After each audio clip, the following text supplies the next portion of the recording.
And welcome to our community. Susie Thomas with you this morning, joined by Pastor Walter Moss. Good morning. Good morning. A very familiar face in our community, active in so many things, but we want to talk to you about the Stark Serve and what you're doing in the prosecutor's office now.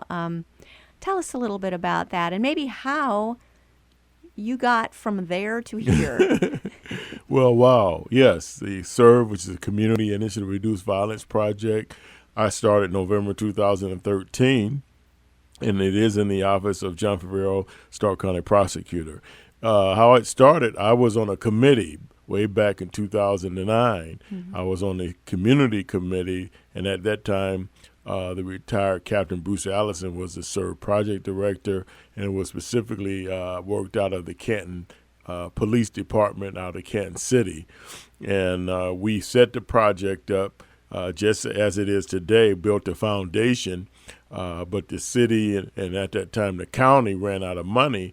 And so like when we have what we call a SERVE call-in, when we bring probationary people on probation or parole in the court, the county could no longer provide that, having deputies there and then Canton PD. And so basically, the program was shut down for about 2 years. But our committee, which I was a part of, we kept meeting quarterly. And Kent Smith, the second, who was on our committee, we kept meeting. And then we got an offer a couple years later from the Ohio Criminal Department of the state of Ohio. And they said we would fund your director for a year. And so the committees then began to look for a director, and I did not put my hat in the ring. At first I wasn't interested, but God kept touching my heart, saying this is a way that you could really reach out, especially to young people. And so they interviewed, and they said they weren't satisfied with the individuals. They were good people, but they felt like they could do better. And then I put my hat in the ring. You were the man. And next thing I know, I know it was a God thing. Next thing I know, I started in November 2013. We put the committees back together.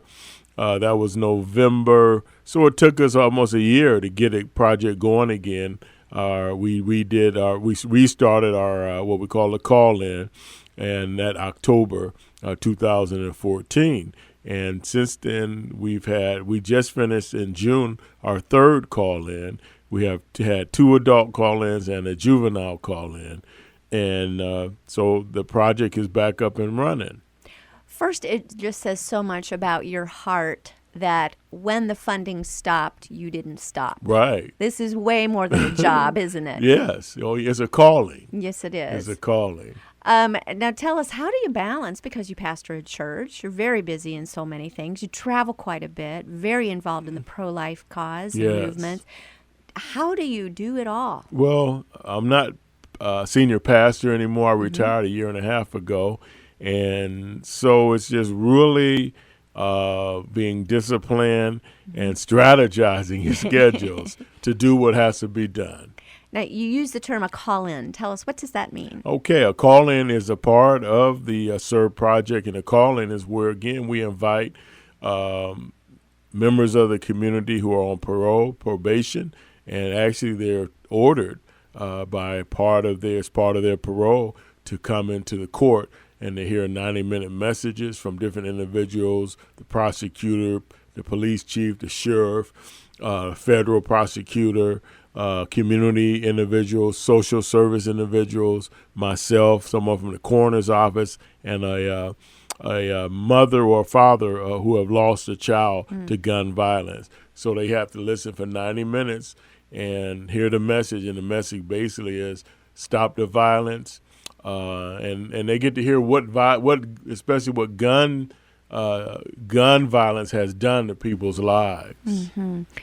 How prominent is gun violence in our community? Well, it's unfortunately, it's like other communities throughout the nation.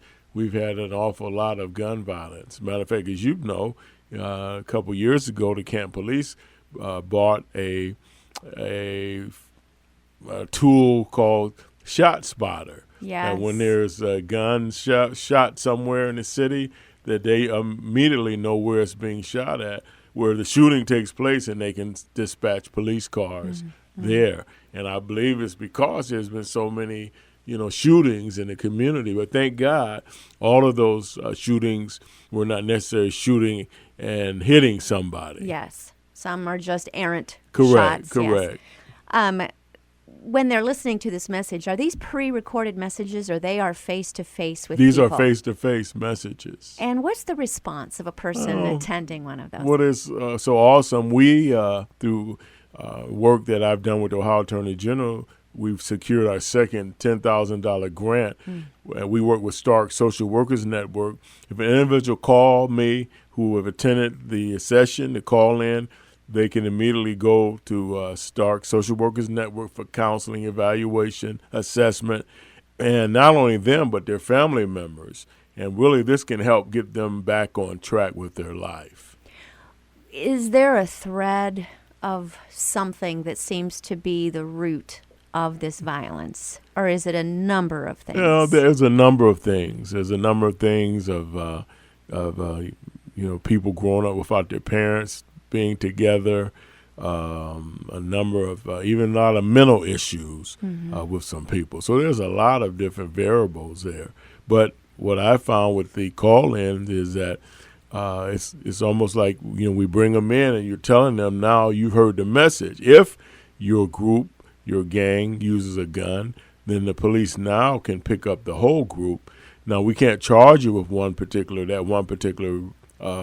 instance that you were picked up, but these people don't like to get picked up because some of them have outstanding warrants and that. So I really believe that the message which we tell them in the call-in, take the message back to your family, your group, that if you're using a gun, then your group can get picked up, and they don't like that.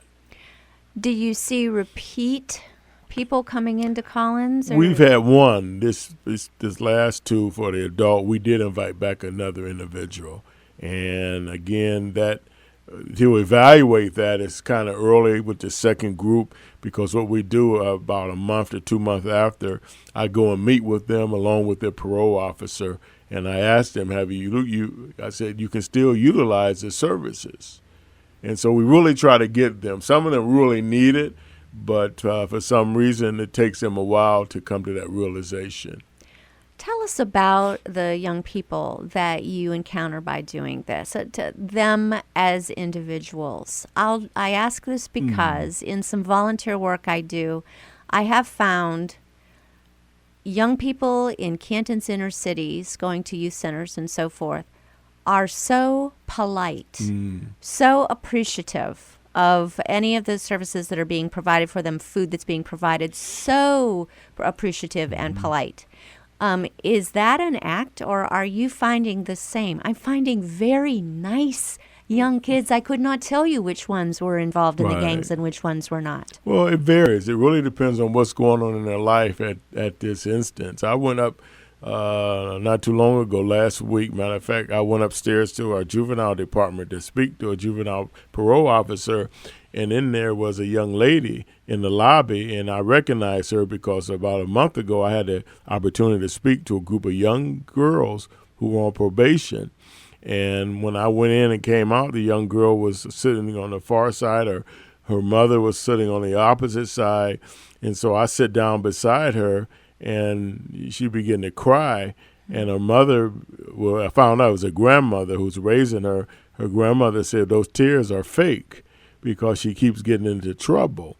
And I say that because I'm saying it can vary day to day on what some of these individuals, young people, are dealing with. Yeah. It's a different kind of a reality, isn't it? Their world is, what describe their world? Well, their world is chaotic, not a lot of discipline, and not a lot of mentoring going on. And I think a lot of times when they get into the system, parole, probation, they're forced. We're forcing them to follow the rules in that, which they put themselves in that position. But some of it is not from their heart, and some of them are just going through the motions, and that's what I see a lot. They're doing it because they have to go to these meetings. But when we do the call-in, again, our follow-up meetings are key. And I really believe that, especially if we can get in this last adult call-in and the juvenile call-in, we had family members there, and that really made it, I felt like it made it so much more connective that the family members can now hear law enforcement, hear the community saying, we want to help you. Yes. We want you to stop the violence. And I think that helps us, and it helps to break down a lot of stigma and a lot of walls, especially walls between the community and the police, because you have the sheriff in there, you have the Canton Police chief of police there, you have Sergeant Prince giving information about gangs in Canton and Stark County, and so they're hearing the family members are hearing the message, and I think this helps us to remind these individuals that, hey, help is available for you. You don't have to continue down this path. Mm-hmm. Some people will still hear this and go, gangs in Stark County? Really? Yes. Talk about how prevalent is that? Well, we do. We have at least 12, maybe a little more active gang in Stark County. And yes, the majority of it is in Canton proper because Canton is the largest city in Stark County. But the gangs are mobile. They may be in Canton today, but they can be in Alliance tomorrow. And in 2 hours, they can be in Massillon. So wherever people are, wherever large amounts of people, because there's other activity involved with the gangs. There's drugs activity. There's possibly prostitution. Anything that they can do to make money. They've been a part of. Could be sex trafficking. Yeah. Can be, and so there's a lot at stake when we talk about dealing with activity of gangs and criminals and gun individuals that carry guns illegally and use them. There's a lot of different things people can do. So we look at the project as an opportunity to remind our citizens. Number one, at Stark County, we want you to be safe. And that we all, if we all sing and say the same message, I think that people will realize that we're watching them, and we're not just going to tolerate the violence, but we're going to, if it's just picking up a phone and calling the police and telling them what I see. Mm-hmm. There are certain people, they walk into a room, they command attention. Yes. You are one of those people. Oh, thank you. Thank you. What is these families' response to you and the relationships maybe that you're building with them? Well, the relationship with the families is good. It's just that, again, going back to those individual mainly young men, if they will just heed the message themselves. And a lot of them, like, they feel like they've got to, come to our meetings, or they got to do this because this is part of their probation. And so I would like to be able to get more to their heart of hearts of what are they really dealing with. And that's why I really believe if we can get them to our session with our social workers, with the Social Workers Network, I think then we can really help move them a little forward from where they really are. Mm-hmm. We're speaking with Pastor Walter Moss. He now is the SERV CIRV project director. And tell us again, CIRV stands Community for? Initiative to Reduce Violence. Yes, reducing violence, doing a heck of a job. Well, thank you. We're going to take a little break here on the other side. Tell us a little more about what's involved with this project, and perhaps if there's ways other people can get involved as well. You're listening to Our Community.